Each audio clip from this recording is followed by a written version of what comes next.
So in this section, we are going to look at graphing our other trig functions, which are tangent, cotangent, secant, and cosecant. We are not going to spend a great deal of time on this, but we are going to look at them just a little bit because I'm afraid that you'll see them. So for tangent, this is what the graph looks like. It's got these kind of weird squiggles that go from negative infinity to positive infinity.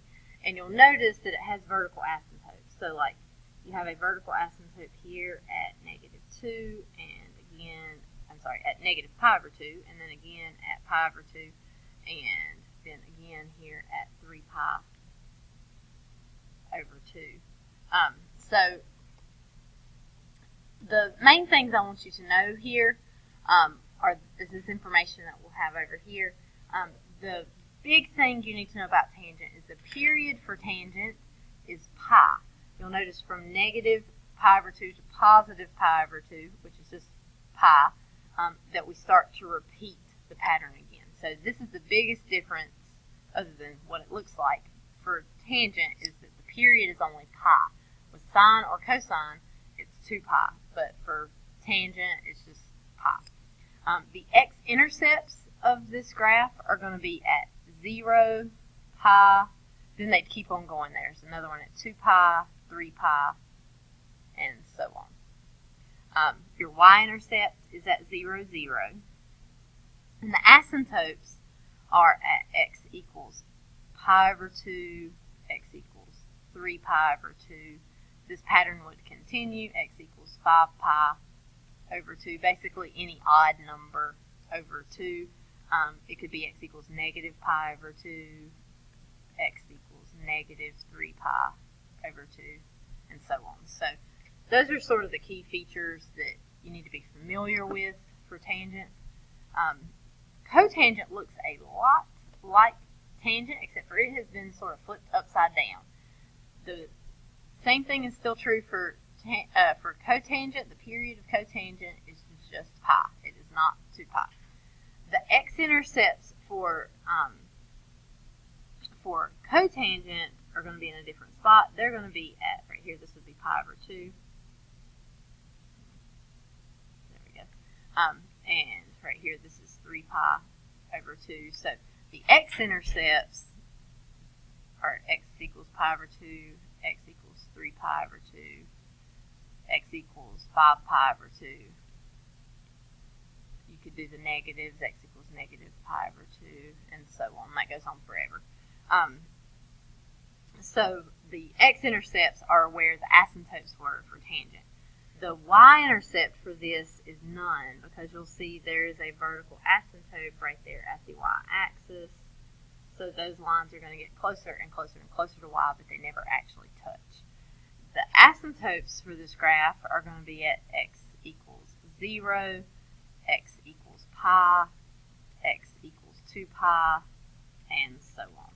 So the asymptotes for cotangent are in the same place as your x-intercepts for tangent.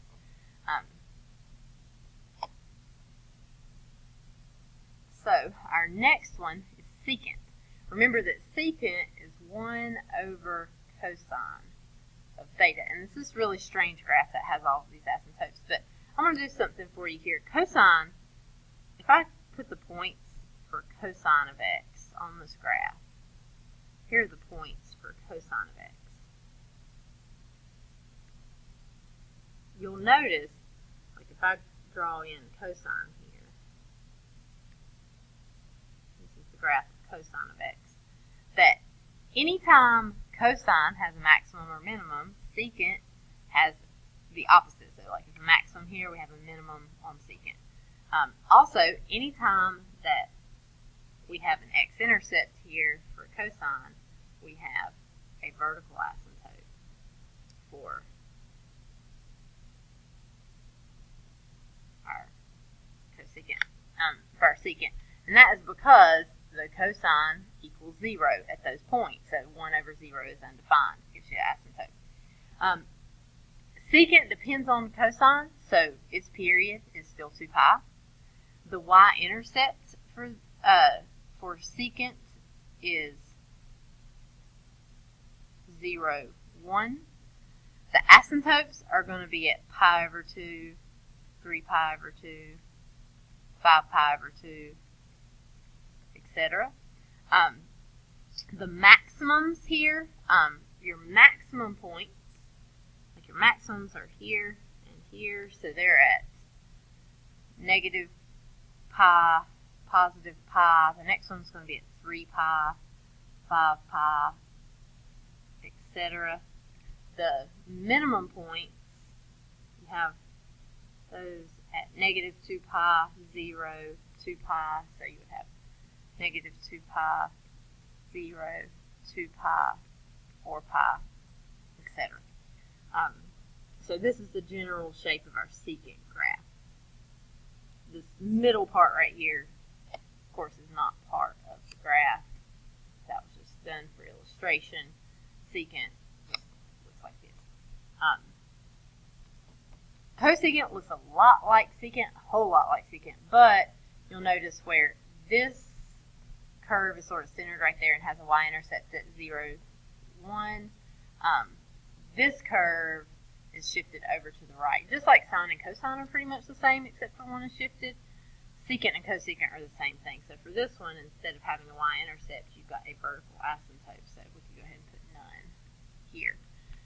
Cosecant is 1 over sine of theta. So it also has a period of 2 pi because it depends on sine, and sine has a period of 2 pi. So here you're going to have asymptotes at 0, pi, 2 pi, 3 pi, etc. You're going to have maximums right here and right here. This is a little harder to do, but you're going to have negative pi over 2. You're going to have 3 pi over 2. Then it's going to take, the period is 2 pi, so it takes another 2 pi, which is like 4 pi over 2, so you get 7 pi over 2 and 11 pi over 2. If you just kept adding 4 pi over 2 over and over, which is a full period, then you would get all of your maximums. Your minimums are at negative 3 pi over 2 and pi over 2. So negative 3 pi over 2, pi over 2. You're just adding 4 to that numerator again. So you'd have 5 pi over 2, 9 pi over 2, and those would keep on going as well. We're not worried too awful much about this. A lot of these you're going to have Desmos to answer the questions, or you won't actually have to craft them. So let's look at some of the questions that you're going to see with these. The first thing I want to do is make sure we know how to find the period for each one of these. And so the big thing, generally we do the exact same thing we've done, except if we have tangent, we're going to do pi divided by the number in front of x. So if we look here, we have y equals tangent of x minus pi over 3 plus 2. There is no number in front of our x right here. We have a 1. So our period is just pi. Okay. For a cosecant, we do the exact same thing we do if this was a sine or a cosine function, because the period of cosecant is 2 pi. So we would do 2 pi over 2 because of this number right here, which gives us just a period of pi as well. For secant right here, this x over 2, this is like having a 1/2 x right there. So we would do 2 pi divided by 1/2, and that would be 2 pi times 2 over 1. Dividing fractions is easy as pi, split second and multiply. And that's going to give you 4 pi. Right, so we have a period of 4 pi for number 3. Even though this is a totally different looking function, finding the period is exactly the same as it is for sine or cosine. Cotangent here is going to be different. Tangent and cotangent are different because the period for tangent and cotangent is pi. So what you're going to do for this one, you've got x over 5, which is like having 1/5 x. So instead of doing 2 pi divided by 1/5, for cotangent, we're just going to do pi divided by 1/5. And dividing fractions is easy as pi, flip the second and multiply. So we would end up with a period of 5 pi for that problem. And then for number 5, we have tangent. So again, we're doing pi divided by the number in front of our x, which here is the pi that we have here. I typed pi instead of doing the symbol because I was time to work through this fast. So if we do pi divided by pi, that just gives us 1. So our period for number 5 would be 1. Okay? So finding the period of any of these functions is one thing you may have to do. You might have a question like this. Typically, I'll probably give you Desmos on this, but let's work this out like you don't. So they give you a graph and they ask for the equation of the graph. So right away, I would eliminate two of these answer choices, because I see all of my squiggles start on the left at negative infinity and go up to positive infinity, which tells me these are tangent graphs, not cotangent. So I'm going to mark out both of those that are cotangent graphs. The next thing I'm going to look at is what is the midline, and you can see both of these have a midline of 2, and if we were to graph that midline right there at 2, then that looks like it is the center point of these graphs. We can see that point where it sort of changes its concavity, where it curves down here and then back up. We see that hits that midline, so that looks correct. So the difference is that we've got a phase shift of pi over 4. And so hopefully we remember back to our first graph we looked at here, and we see normally tangent has a y-intercept at 0, 0. Well, for this graph, it does not. It hits that midline right there, right here, which would be at pi over 4. So this graph has been shifted to the right, pi over 4, which would be our answer choice C. You might have Desmos on this, so you could just type it in to check it. If you don't, another thing you could do is you could plug in a number. So like I could, for example, say y equals tangent of pi over 4 minus pi over 4 plus 2. So that would be tangent of 0 plus 2, which is tangent of 0 is 0 plus 2. So I get 2. So that means at pi over 4, I should get the coordinate 2. So that'll sort of verify, yes, that is the right answer choice for that. Okay, here's another one. We've got, which of the following is the graph of y equals 3 secant 2x plus 1? So everything here works the same, really, as sine and cosine. So let's start here by looking at this midline. I should have a midline at 1. So if I mark that on every graph, that midline at 1,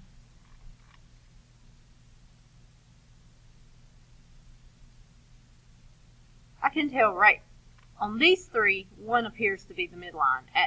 For D, 1 is not the midline because 1 is closer to all these top graphs than the bottom, so I'm going to throw D out. Then I see that there is what we would call, for a cosine graph, we'd call the amplitude. For the secant graph, it's a little bit different, but it works kind of the same. Amplitude of 3 means from that midline up to those minimum or maximum points, that should be 3.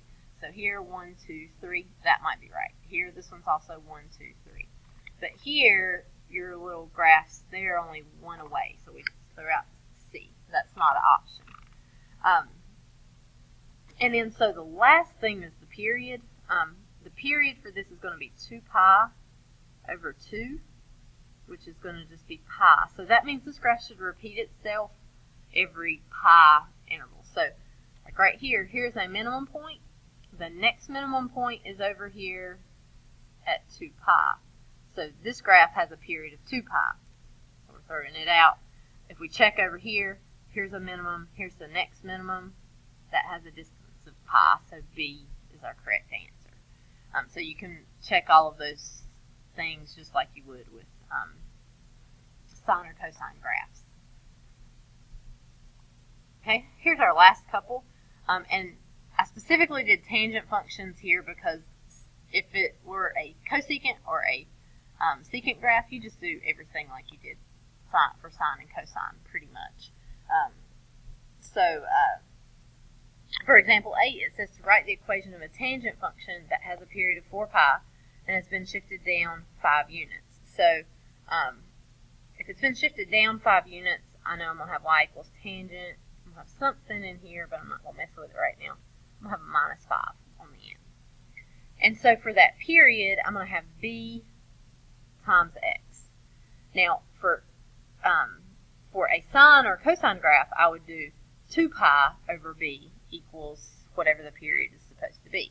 But since this is a tangent graph, the period for tangent is pi, so I'll do pi divided by b, and that will give me the period, which is 4 pi.